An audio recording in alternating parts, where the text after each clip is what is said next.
Coucou à tous, aujourd'hui vidéo numéro 1 du deuxième mois de la formation Alimentation épanouie Fleurir. On va attaquer cette semaine que j'ai intitulée En route vers son poids d'équilibre avec des notions plutôt diététiques. Ça va être vraiment des notions en plus scientifiques, on va aller plus dans les détails. Vous n'avez pas à les savoir, à les connaître par cœur, c'est mon métier, c'est ma spécialisation, ce n'est pas la vôtre, vous n'avez pas besoin de cela pour avoir un équilibre alimentaire. Mais c'est intéressant d'avoir des bases par curiosité, savoir un petit peu comment ça fonctionne. Et donc je vais vous donner quelques détails, il y en aura beaucoup plus dans le support de formation que vous trouvez juste ici. Vous n'hésitez pas à cliquer, à télécharger le PDF, voire à l'imprimer, à y ajouter vos notes, à retranscrire avec vos mots ce que je vous dis. Mais aujourd'hui, je vais aller dans les détails des nutriments avec les macros et les micronutriments, ce qui nous nourrit, les carburants, l'énergie de notre corps, avec quoi on fonctionne. Il y a vraiment beaucoup de choses sur ces informations-là, sur ces notions-là, mais comme dit, vous n'avez pas à les savoir par cœur. Moi, ce que je vais vous dire ici dans cette vidéo, c'est vraiment l'essentiel. Au final, c'est tout ce qu'il y a à savoir, c'est ce que je vais vous dire là, pas plus ni moins, et dans le support, c'est vraiment plus détaillé. On est d'accord qu'on fonctionne avec un carburant comme une machine, notre corps en est une aussi, et nous c'est les nutriments, c'est apporté avec l'alimentation. Ces nutriments aussi, c'est possible que le corps les produise lui-même, les synthétise, les métabolise lui-même, les crée, si ce n'est pas apporté par l'alimentation. Il sait transformer d'autres sources d'énergie en une particulière en fonction de ses besoins. On est très bien fichu, c'est un phénomène de protection. C'est vrai que le mieux c'est que c'est apporté via l'alimentation, sinon il en produit, et à savoir aussi que certains nutriments, certaines sources d'énergie ne peuvent pas être produites par le corps. Donc c'est obligatoire de les amener via l'alimentation. Comme toujours, rien n'est bon en excès, rien n'est bon en trop peu, en absence. Les vitamines aussi en excès sont très néfastes pour le corps. Donc se complémenter, se surcomplémenter, faire des cocktails de mélange de compléments alimentaires, ce n'est pas l'idéal. Moi, ce que je conseille toujours, c'est de varier les sources, parce que chaque source a différentes vertus, différentes propriétés, différentes qualités, et plus vous variez les sources, mieux ça sera. Par exemple, je vais commencer par ça, si on a besoin de fer, ça ne sera pas que de la viande rouge qu'il nous faudra, mais des légumineuses, des céréales, des plantes aussi contiennent du fer, et on va chercher les sources un peu partout. Parce qu'on ne pourra pas manger que de la viande rouge, ça ne va pas être correctement assimilé, ça ne sera pas assez complet. Donc on pioche un peu partout. Pour les oméga 3 par exemple, un lipide, un des acides gras essentiels, moi ce que je fais, dans un petit bocal, je fais un mélange de noix et de graines que parfois je moue ou non, mais il y a du lin, il y a du sésame, il y a des graines de courge, de chia, et au final je les parsème un peu partout. J'utilise aussi de la levure de bière, maltée, des graines germées. Je reviendrai là-dessus sur mes produits chouchous indispensables, mais effectivement j'ai été carencée en fer et je m'étais complémentée avec des compléments alimentaires. La cure, elle dure 1 ou 2 mois, ok, ça vous rebooste, mais si l'alimentation, elle n'est pas suivie de qualité derrière, vous allez de nouveau rechuter au niveau du fer. Donc ce que j'ai fait, c'est mettre un coup de boost avec des compléments, mais tout de suite prendre le pli de élargir mon alimentation, en tout cas mes sources de fer, et depuis, aucune carence, même si j'en mange peu de la viande, ça se passe très bien. On apporte l'énergie avec l'alimentation, sinon le corps, lui, crée l'énergie dont il a besoin, mais il ne peut pas forcément. Donc on va voir ce qui est vraiment utile ou non. À savoir aussi, on avait déjà évoqué qu'il fait des réserves de graisse quand on n'amène pas assez de bons lipides. Il transforme les glucides essentiellement en réserve de graisse. Donc c'est pas le gras qui apporte le gras, mais c'est l'excès de sucre. En tout cas quand il y a un déséquilibre, il peut transformer ça, un phénomène de protection. Et il peut aussi transformer les protéines en lipides. Mais ça, c'est vraiment dans le cas, je l'avais évoqué dans les premières vidéos, il faut savoir que ce mécanisme-là, cette synthèse-là de transformation des protéines en lipides, c'est vraiment dans le cas de gros jeûnes, de grandes périodes de non-apport alimentaire. Il va aller chercher dans les réserves musculaires les protéines pour les transformer en lipides, parce qu'il fonctionne, c'est ces sources d'énergie, avec les lipides et les glucides principalement, au quotidien. Les protéines, elles, sont utilisées pour l'entretien de la masse musculaire. Comment on brûle les calories? Déjà en ne faisant rien du tout. Même si vous êtes au repos toute la journée, notre cœur continue à fonctionner, nos poumons à fonctionner également, à respirer, à oxygéner les tissus, les organes du corps humain. Donc même si vous êtes au lit toute la journée, 24 heures sur 24, vous brûlez des calories. On en brûle également en dormant parce que le cerveau travaille beaucoup et c'est un grand consommateur d'énergie, de calories. Et après, il suffit que vous rigoliez un peu, que vous discutez, que vous êtes en train de réfléchir, vous brûlez également des calories. Donc tout ça au quotidien, c'est notre dépense énergétique. Un coup de stress aussi, de l'anxiété, de la nervosité, on peut être amené à brûler plus de calories parce qu'on élève le rythme cardiaque, le débit sanguin aussi.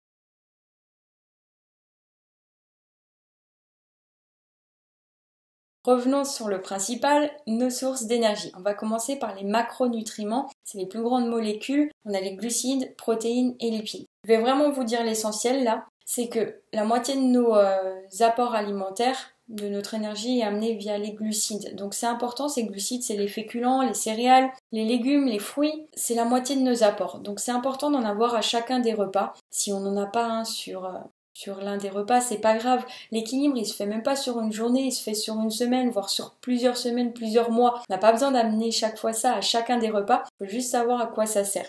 Donc les glucides, c'est un carburant qui est rapidement assimilable par le sang, par le corps, pour être donné aux organes là où il y a besoin. Donc on fonctionne beaucoup avec ça. Quand on en amène de trop, c'est transformé en réserve, c'est stocké au cas où pour les périodes où on n'a pas assez. Et quand on n'en amène pas assez, là le corps il cherche l'énergie dans ses réserves de graisse. Mais il faut encore qu'il sache qu'il fonctionne avec cela. Donc il faut lui emmener ces graisses via l'alimentation. Les glucides, on parle souvent de leur importance au niveau de leur index glycémique. C'est leur capacité à élever la glycémie, le taux de sucre dans le sang. Moi, j'aime pas parler de ça parce que l'index glycémique, c'est intéressant quand on mange l'aliment seul, par exemple juste une pomme. Mais c'est rare et moi, c'est ce que je vous conseille pas, c'est toujours de prendre quelque chose avec, des bons oléagineux par exemple. Donc on va plutôt parler de charge glycémique et ça c'est l'ensemble des composants du repas qui va plus ou moins élever le taux de sucre dans le sang. Mais effectivement plus le repas il est complet avec plusieurs sources de nutriments, moins cette charge glycémique va être importante. Donc l'index glycémique en soi il n'est pas très intéressant parce qu'on ne prend jamais un aliment en prise isolée. Si ce n'est pas clair, vous n'hésitez pas à revenir vers moi, avec grand plaisir je répondrai à vos interrogations sur cette vidéo. L'index glycémique aussi d'un aliment, il dépend des fibres qui sont présentes dans l'aliment. Par exemple une pomme, crue, entière, va avoir des fibres alimentaires. Ces fibres, on les considère comme des glucides, mais ça n'apporte pas d'énergie à proprement dit. Ça ralentit ou non, en fonction de leur présence, l'assimilation du sucre dans le sang. Le taux de sucre dans le sang, les glucides, c'est les sucres. On va aller grossièrement. Et en fait, avant, on parlait de glucides rapides et de glucides lents en fonction de ces fibres. C'était plus ou moins assimilé rapidement dans le sang. Aujourd'hui, effectivement, ça ne veut plus rien dire parce qu'on revient sur cette notion d'index glycémique qui ne veut rien dire à proprement dit, n'est pas très intéressante. On parle plutôt de glucides ou de sucres complexes ou simples en fonction de leur assimilation, de la rapidité de l'assimilation dans le sang. Et ça dépend des fibres qu'il contient. Donc vous avez une pomme, pour citer un exemple, qui est entière, elle a plein de fibres. Plus on a de fibres, plus le sucre de l'ingrédient, du fruit, de la pomme par exemple, donc ces glucides, sont ralentis au niveau de leur absorption dans le sang et par les organes. Donc ça permet d'être beaucoup plus lent à être absorbé, assimilé, et donc d'aller vers beaucoup plus d'organes et de les nourrir. Par contre, si on transforme cette pomme en compote, déjà ça a été cuit, on va détruire une certaine partie de ses vitamines, ça va être beaucoup plus facile à manger, donc on aura cassé déjà ses fibres, donc ça va être beaucoup plus rapide à aller dans le sang. Et si on transforme cette pomme en jus, et là on n'a plus du tout de fibres, l'assimilation va être beaucoup plus rapide. Donc à la base, l'apport calorique reste le même entre la pomme, la compote et le jus si rien n'a été ajouté, bien évidemment. Mais la vitesse d'absorption des sucres ne va pas être la même. Donc c'est ça qui est important dans les glucides, c'est leur contenance en fibres ou non. C'est ça qui est intéressant. Et moi je dis laissez le produit le moins transformé possible. Après, de temps en temps, une compote ou un jus, c'est très bien, mais on ajoute toujours des bonnes choses avec, les bonnes graisses en particulier. Les lipides, on arrive à eux. Les lipides ont un apport calorique au gramme de 9 calories par gramme de lipides. Les glucides, c'est 4 calories par gramme et les protéines, 4 calories par gramme. Donc, pour quantité égale, 1 gramme de lipides et 1 gramme de glucides, 1 gramme de lipides apportera plus d'énergie. Donc, on aura besoin de moins de lipides et ça sera plus rassasiant. Il amènera plus d'énergie, ce gramme de lipides, qu'un glucide ou qu'une protéine. Donc ça, c'est bon à savoir et vous l'avez déjà remarqué. Après, on construit nos cellules graisseuses de notre conception, donc quand on est dans le ventre de notre maman, jusqu'à peu près l'âge de nos 6 ans. On a un certain nombre de cellules graisseuses qui sont amenées au corps, instaurées en fonction de notre alimentation. Ce nombre de cellules graisseuses ne disparaîtra jamais, jamais au cours de notre vie. Ces cellules graisseuses ont la capacité soit de se remplir, soit de se vider en fonction des pertes ou des prises de poids. Si on a rempli toutes nos cellules graisseuses, d'autres peuvent s'ajouter, se créer pour être à nouveau remplies. Si on fait un régime, on vide ces cellules graisseuses, l'ensemble, mais celles qui sont venues par la suite ne seront jamais éliminées. Elles ne disparaîtront jamais du corps. C'est pour ça que quand on fait un effet yo-yo, on peut garder une certaine corpulence même si on a perdu du poids. La peau peut se distendre, on peut avoir plus de masse graisseuse même si on a perdu du poids. Mais surtout, on prend plus facilement du poids par la suite parce qu'on a un nombre de cellules graisseuses plus élevé, une capacité aussi plus nombreuse, plus présente à se remplir. Donc ça c'est bon aussi à savoir, c'est que les cellules graisseuses ne disparaissent jamais du corps. Elles peuvent se vider, se remplir très facilement, mais ne disparaissent jamais. Donc c'est vraiment important l'alimentation de nos premières années quand on est enfant. Donc veillez à un bon équilibre alimentaire. Et on va venir maintenant sur la qualité des graisses. On en a de plus ou moins bonne qualité. Je l'explique plus en détail dans le support de formation. Alors, tous, il n'y a aucun qui est à exclure de votre alimentation, mais juste pour vous expliquer pourquoi ils sont de plus ou moins bonne qualité. On a 3 formes d'acides gras parmi les lipides, les saturés et les insaturés. Parmi les insaturés, il y a les mono- et polyinsaturés, acides gras saturés, acides gras insaturés, monoinsaturés, acides gras polyinsaturés. Les saturés, en fait, c'est des molécules qui sont fermées et elles n'acceptent plus la fixation d'autres molécules sur elles. Donc, elles peuvent aussi emprisonner des mauvaises choses et bloquer les artères, la bonne circulation.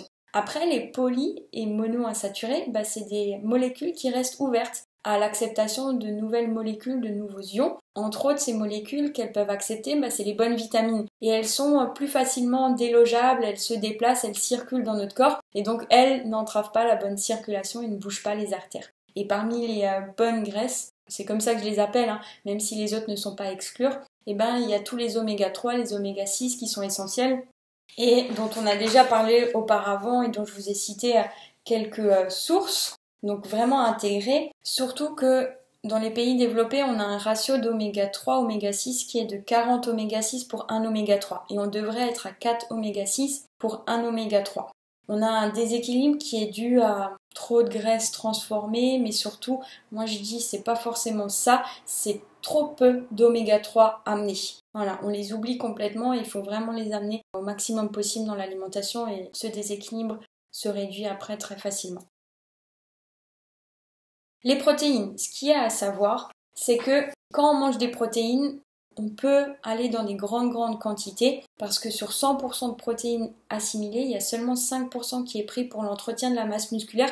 Les 95 autres pourcents sont obligatoirement éliminés du corps. C'est très difficile à casser les fibres protéiques, c'est pour ça que ça tient au ventre, que ça coupe la faim. Mais ça amène aussi beaucoup d'eau et ça use beaucoup les reins. Si c'est mangé seul, c'est le principe du régime Dukan et c'est vrai qu'on peut, si on mange que des protéines, avoir rapidement des problèmes au niveau rénal, des insuffisances rénales. Après, c'est ça qui coupe la faim, vraiment, c'est tout ce qu'il y a à savoir sur les protéines, c'est que ça ne peut pas être transformé en graisse. Vous pouvez manger un poulet rôti entier quand vous avez faim et quand vous avez faim pendant plusieurs jours, généralement c'est peut-être qu'il manque de protéines dans votre alimentation. Donc n'hésitez pas à rééquilibrer cela. Plus on a de masse musculaire, plus on brûle de calories aussi. Et quelqu'un qui est en surpoids, à savoir c'est pas que de la masse graisseuse qu'il a sur lui, c'est aussi beaucoup de muscles pour soutenir, porter cette surcharge pondérale graisseuse. Il y a aussi à savoir quand on veut perdre du poids, c'est important d'entretenir cette masse musculaire pour pas que ça soit elle qui fonde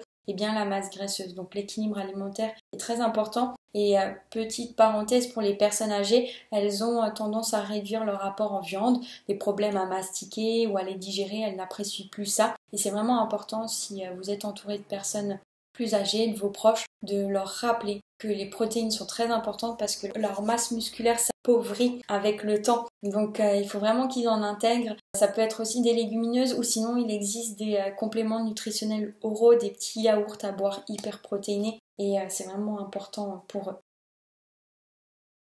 Les vitamines, les minéraux n'apportent pas d'énergie au corps, mais pourtant ils nous sont vitaux pour bien fonctionner. Et je vous ai mis tout ça en détail dans le support de formation. Je vais encore ajouter des sources de zinc et de magnésium que vous pourrez trouver facilement dans votre alimentation sans avoir besoin de se complémenter.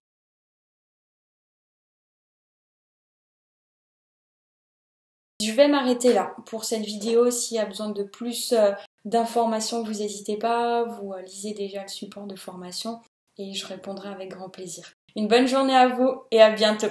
Salut!